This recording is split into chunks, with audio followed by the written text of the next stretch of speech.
Waheguru Ji Ka Khalsa, Waheguru Ji Ki Fateh.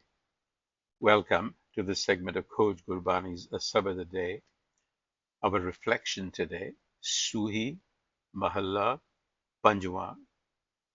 Gur Apune Upar Bal Jaiai, Aath Pehar Har Har Jas Gaiai. Guru Arjan Dev Ji.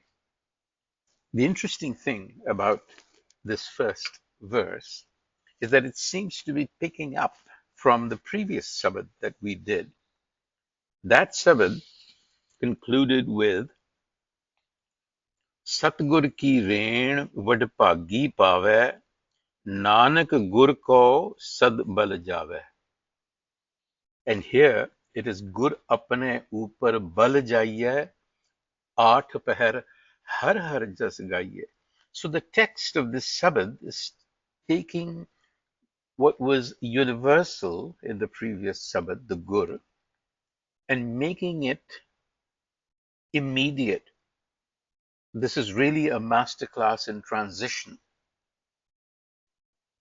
It's taking that previous last line, which was the principle of wisdom or gur, unite as a universal reality, and by inserting apna, signals a shift from the abstract to the real. This is now mine. The sabad is now integrated into my consciousness. Also, in the previous sabad, Guruji talks about Gur Seva, Satgur ki seva, Gur ki seva karo, din raat. Here, it is telling us what that seva consists of. It is Aath Pehar Har Har Jas Gaiai. Har Jas Gaiai, not to be confused with plain singing, but to embody the qualities, the virtues of the Har, to live a life that reflects these virtues. So you see how beautifully this transitions. And then in the Rahau here, Simro so prab apna swami, sagal ghata ka antarjami. The Gur is now connecting you to the presence of the Swami, the Master. The Gur is the Swami. Now we are moving along a scale. This is the inner controller, the master controller. And Simar now becomes to be consciously aware. What does that mean in practical terms? It means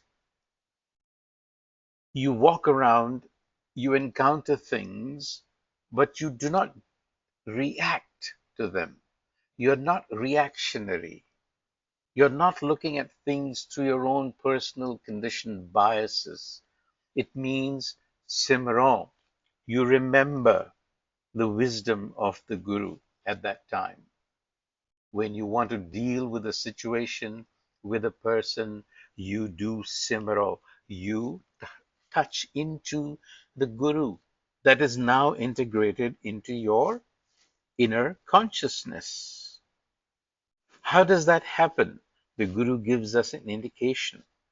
Charan kamal syo lagi preet, sachi puran nirmal reet. Charan kamal syo. Now we've talked about Charan kamal enough for the listener to know that we are referring to wisdom, the wisdom of the heart. Lagi preet. Love of wisdom brings about Sachi Purana Nirmal Reet. Reet is a way of being, a pattern. So this is how pure conduct is demonstrated in real life. Love of wisdom, to be guided by wisdom, to love wisdom. That is how you then begin to live your life. Nirmal Reet, it's pure. Why? Because the ego is not involved. Your biases are not involved in practical terms. And how does that Nirmal Reet in itself become possible? The Guru tells us, Sant prasad vasai man mahi, janam janam ke kil vikh jahi. Sant prasad comes back to the Sant. The word comes from tranquility, Santa, also from Satya, the truth. And here it is a pointer to the grace of the Guru. Sant prasad vasai man mahi, janam janam ke kil vikh jahi. Again, janam janam. What happens is this cycle of birthing and dying that we witness.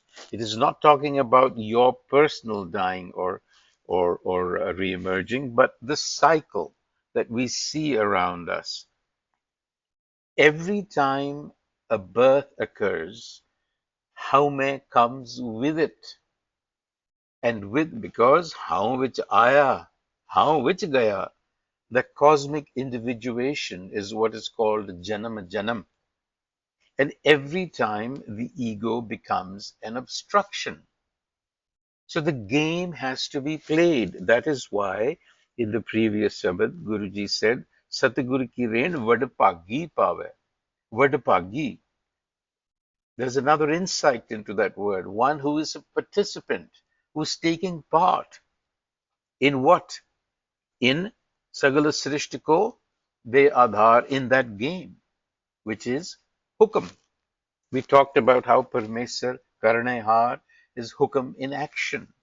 So to be a Vadpagi, apart from being fortunate, also means that you're completely engaged in that game. Bhag, Bhag Lena, as they say in Hindi. It also means Bhagyavan, which means that you have everything that it takes to play the game. And it concludes by saying, Kar kirpa prab deen dayala, Nanag mage santarawala. So what you have to look for is wisdom, santarawala, the dust, the residue of that light should actually cleanse you. That is what to look for. That is how you participate in the cosmic game, in Hukam, instead of being driven around by Kilvik, the Kilvik of the ego. Vaheguru Ji ka Khalsa, Vaheguru Ji ki Fateh.